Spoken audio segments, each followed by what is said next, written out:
Go back to the very start of this episode. The first 3 minutes. Daemon, standing in a field with a dragon behind him, taking the surrender of the Hightower army. And somewhere in that crowd of silver hair and green cloth, there's a boy. Ormond Hightower hands him over like part of the deal. Your ward, Daemon Targaryen. And Daemon takes him hostage. You already know how this ends. Freeze on his face in that field. Look at the hair. It's blonde, but it's the wrong blonde. It's warm, yellow, bleached. Real Targaryen silver is cold, almost white. Put him next to Rhaenyra later, and it's not even close. That's not a wig continuity error.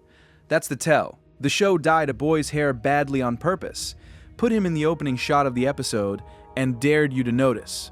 Nobody did. That's what this video is. The whole episode is about one question, a really simple one. Who is actually alive, and who is actually who? Every major beat in this hour is somebody controlling the story of who's alive and who they really are. Hold on to that. We're going to end exactly where we started with it. Okay, details. Let's actually finish the thought, because there's more here than gotcha wrong kid. The show threw all of that out. It shipped Darren off to Old Town as a kid, made him a squire, and invented an entire body double plot that exists nowhere in George Martin's text. So when people say the show is just adapting the book, here's a whole scheme that's pure television. Second, watch who catches it. It's not Daemon who's been sitting across from this boy for 2 days. It's not Rhaenyra who interrogates him. It's Alicent. And that's the quiet gut punch. Because earlier in the episode, Alicent tells you she barely knows Daemon. He was sent away as an infant, she's seen him once in 5 years, and still. She takes one look and says, he is not Daemon. A mother who lost her son to fostering, who can count on one hand the times she's seen his face, and she still knows in a second that this isn't him. Ormond fooled a war council. He couldn't fool a mother who barely got to be won. And third, the payoff, that whole handoff in the opening field, it's a gun on the mantelpiece. Ormond didn't get outmaneuvered into giving up Darren. Ormond handed over a fake on purpose, calm as anything, because he wanted Daemon to walk away thinking he'd won. The real move lands at the end of the episode, and we'll get there. But plant this now. The surrender in Scene 1 was the trap, not the loss. Now the thing I actually want you to see. The rats. There are rats all over this episode. Most people clocked one and moved on. There are at least 3, and they are the most carefully built image in the hour. The first one, you see it scurry across the floor of the throne room while somebody's boots step past, and it's dragging something pale. Look closely. It's a candle stub. A little lump of tallow. That's not random, because 2 scenes later the council literally says it out loud. The rats have eaten through the castle's candle supply. Tallow's run short. The show showed you the crime and then read you the police report. Second rat. And this is the shot. There is a rat sitting inside the Iron Throne, between the blades, licking blood off the swords. The single most powerful chair in the world, the thing every person in this show has bled and burned and murdered to sit on, and there's a rat in it, drinking. If you want the whole episode in one frame, that's it. So why are there rats everywhere? The council tells you, Aegon hanged all the rat catchers. And that line is a grave, because think about why Aegon hanged them. Blood and cheese. Cheese, the man who led assassins into the Red Keep to murder a child. Cheese was a rat catcher. That was his whole job. He knew the secret tunnels Maegor built better than the people who lived above them, because he'd spent his life chasing rats through them. After that night, Aegon, out of his mind with grief and paranoia, hanged every rat catcher in the city. Otto brought in 100 cats to replace them. And now, a season later, here's the bill. The cats didn't work. The tunnels are wide open, and the vermin have inherited the castle. Every rat in this episode is a receipt for a murder. And the show is not being subtle about wanting you to feel it, because it uses the word twice more. Rhaenyra, talking about whether she can trust Alicent, says, "Would I really be foolish enough to think a house this big has only one rat?" Suddenly the rat isn't a rat, it's every hidden traitor still in the walls. And then at the dinner, a nobleman sneers that the poor like rats overrun the city. So now the rats are the starving people too. Which brings us to the dinner itself, and the detail people cheered without clocking how dark it is. Rhaenyra invites the rich merchants who hoarded food during the war, sits them down to a feast, and serves them rats. The actual food the common folk have been eating since the fighting started. While they're chewing, her gold cloaks are emptying their storehouses. It's a great scene. It's also her admitting, in the same breath, that the famine happened partly because of her own blockade. The queen feeds them rats and takes their grain, and never quite mentions that she helped cause the hunger in the first place. So, rat on the floor, rat in the throne, rats on the plate, rats in the walls, rats meaning the poor. One image, 5 ways, all pointing at the same thing. The prize everybody's dying for is rotten and overrun. That's not an Easter egg. That's the entire episode wearing a rat costume. Here's one that flew straight past almost everyone, and it's maybe the smartest single change the show made all season. There's a small, awkward, almost throwaway moment. Rhaenyra's being dressed for her first day taking petitions. She's picking out what to wear. A chain, not jewels, for gravity. Her handmaid stops and says, "Your Grace?" And Rhaenyra says quietly, "I'm bleeding." Then, "Get me some cloths." And it moves on. That's her period. That's all it is on the surface. Bad timing, the worst possible morning for it. But here's why it's in the episode. In the book, when Rhaenyra finally sits the Iron Throne, the throne cuts her. She reaches for it, and the blades open her skin, and everyone in the room reads it the old way. The throne rejects those who aren't fit to rule. It's an omen.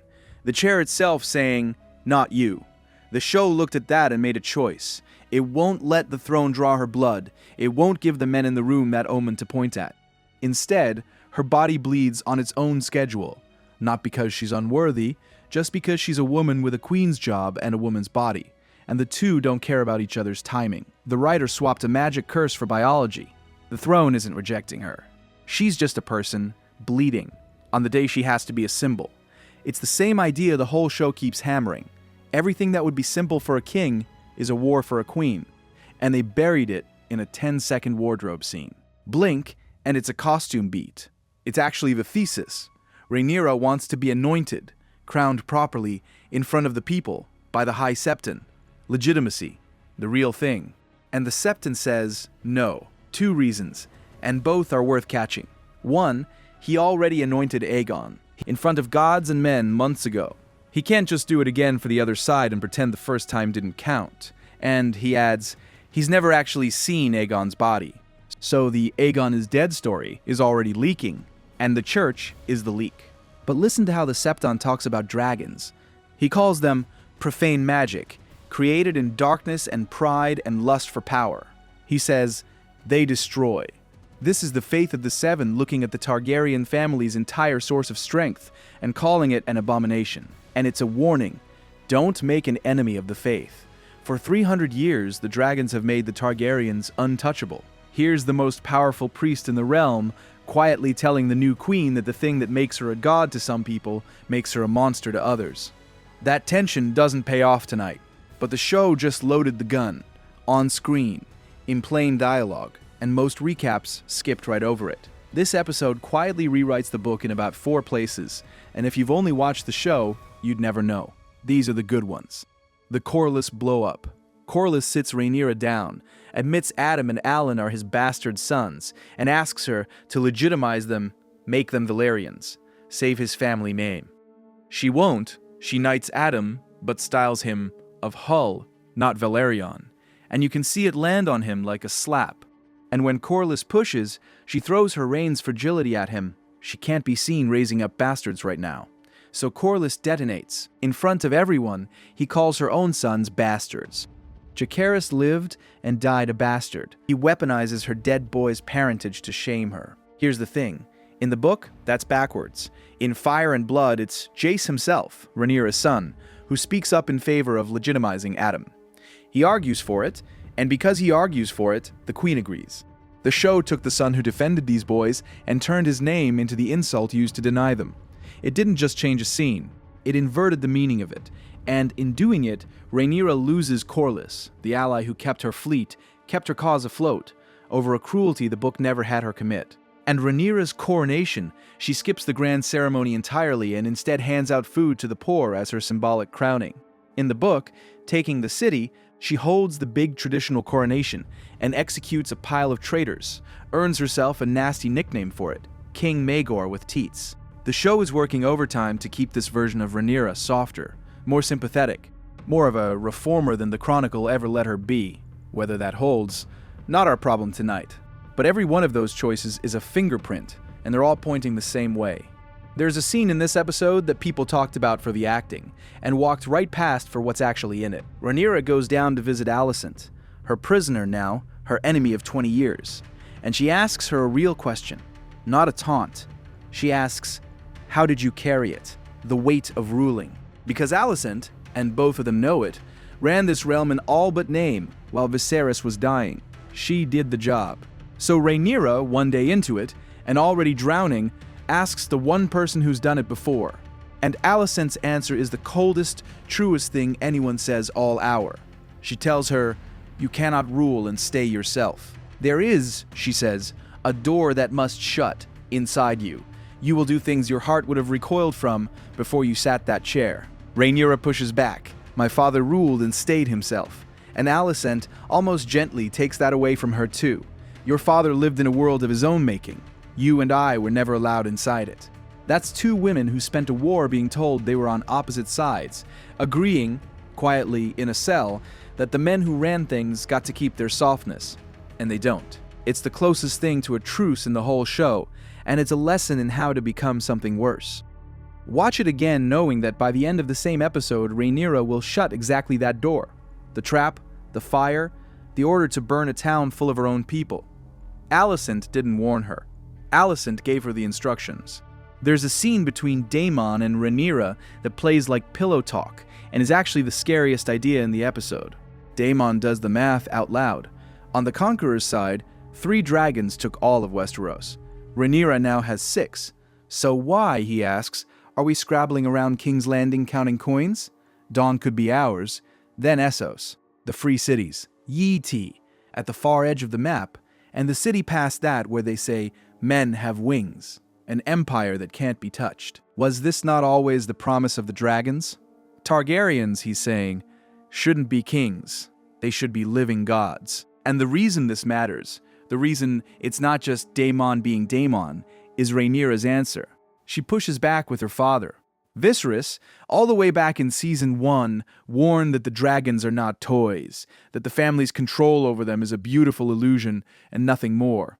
So in one quiet conversation, you've got the 2 poles of the entire show. Daemon, the dragons are a promise, take everything.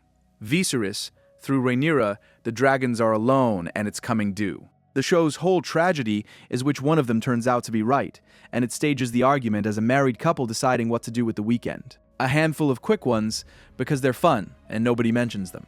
When the Hightower envoy sneers about trusting the rogue prince, that's Daemon's nickname, sure, it's also the literal title of the George Martin novella, The Rogue Prince, that this entire show grew out of. The insult is the source material waving at you.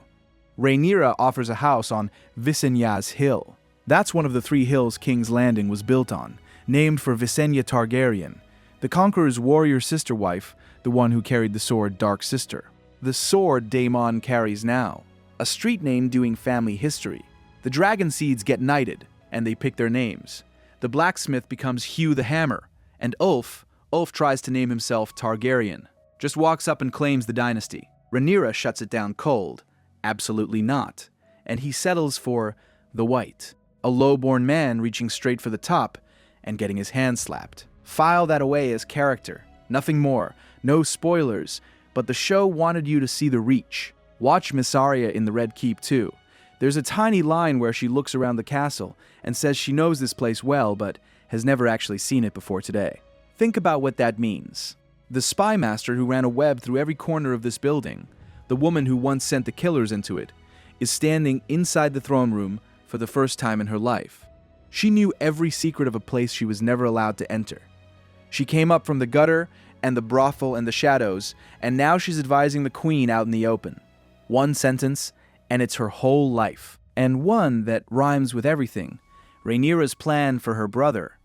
Aegon's alive, out there somewhere burned so badly no one would recognize his face. And the council's solution is, declare him dead, and if he ever turns up, dismiss him as an imposter. Sit with that. In the same episode where a fake boy is passed off as a real prince, the real king is going to be passed off as a fake.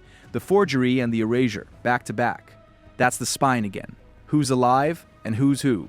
Watch what Rhaenyra does with the small folk, because the show is doing something sly with it. She holds court and actually listens. A weaver with no wool because the sheep got eaten by dragons. A butcher with no meat because the hunters got drafted as archers. A city starving. And one petitioner stands out, a woman named Sylvie, who asks not for money, but for justice. If you're wondering why she looks familiar, that's the brothel madam who was tangled up with Aemond back in Season 2, and who then helped Rhaenyra and Mysaria stir up the city against the Greens. She's not a random face. She's a plant from a whole other storyline cashing in a favor, and Rhaenyra takes the people's side, loudly, publicly, sees the hoarder's grain, feeds the poor, plays champion. But the show keeps undercutting her halo. Her own council warns that a queen who blames the rich for the city's pain is lighting a fuse she can't control. And there's that detail we already hit. It was partly her blockade that emptied the granaries in the first place. So is she a reformer, or is she a populist buying a mob's love with theater? The episode very carefully refuses to answer. It just lets you watch a queen discover that "the people love me" is a weapon, and pick it up. There's a smaller mercy tucked in here too, and it's quietly devastating. When she thinks the decoy actually is Daemon, Rhaenyra decides not to take his head. She sends him to the wall instead, the Night's Watch, a life sentence, but a life. And she tells Alicent she's being merciful, and Alicent, the mother, just grieves. For a son, she says she barely knows. Sent away as a baby, seen once in 5 years. She's mourning a relationship she never got to have, over a boy who, twist of the knife, isn't even her son. All that grief spent on a stranger with dyed hair. And that spine is about to snap shut in a way that makes the whole opening mean something different. So stay with me to the end, because the last few minutes quietly turn Rhaenyra's big triumphant day into the moment she lost. The clue's already been on screen twice, and I'll show you where. Late in the episode, a man staggers up to the gates of the Red Keep, covered in soot, burned, barely standing. And he says 3 words that the whole hour has been quietly building to. "I alone escaped." That's the name of the episode, and it's not just a phrase, it's lifted from the Book of Job, the messenger who survives the disaster only to deliver the bad news, made famous as the very last line of Moby Dick, the one who lives just long enough to tell you how bad it is. And what he's telling them is the trap. Remember Ormond's calm little surrender in the opening field? While Daemon was congratulating himself for taking a hostage, Ormond's army marched on Tumbleton, took the town, and are holding its people. And the dragon, Daeron's dragon, Tessarion, is inside the walls. Rhaenyra didn't win the exchange in Scene 1. She walked into it. The decoy wasn't Ormond losing his prince. It was Ormond keeping the real one, keeping the dragon, and buying 2 days to spring a trap while the blacks patted themselves on the back. And then the queen's first instinct tells you everything about the job she just took. Burn them. Burn Tumbleton. And it's the burned survivor, the man who just watched it happen, who has to point out the obvious. The town is full of her own people. Burning the high towers means burning the innocent with them. Day 1 on the throne, and the reflex is already fire, which is where the last image comes in. And the show pulls the same trick on you it pulled with the rat. You probably saw a person on fire. Look again. It's not a person. Rhaenyra gives an order. Strip the high tower colors out of the Red Keep. Every banner, every tapestry, every scrap of green. Burn all of it. And the shots you half remember as a figure burning with a sword, that's a tapestry. A woven green dragon going up in flames. She's not just redecorating, she's erasing the people who sat here before her, burning them out of the walls, so the realm sees only her. And the very last frame of the episode is Rhaenyra, watching it burn. Firelight on her face, no line, just the new queen staring into the flames that are eating the last proof that anyone else ever ruled here. That's the spine, closed. The whole episode was about controlling who's alive and who's who. A fake prince, a king declared dead, a survivor who alone escaped. And it ends with the queen burning the evidence of everyone before her, so that the only story left standing is hers. She started the day being told the throne was finally truly hers. She ends it feeding people rats, bleeding on schedule, losing her oldest ally, walking into a trap, and setting fire to the past to make the story come out clean. The throne never cut her. It didn't have to. It just gave her the job, and let the job do it. No spoilers here for where any of this goes. If you've read the book, you know, And you can keep it in the comments where the rest of us have to scroll past it. If you spotted a detail I missed, that's what the comments are for too. This episode's stuffed with them, and I guarantee I left some on the table. Thanks for watching.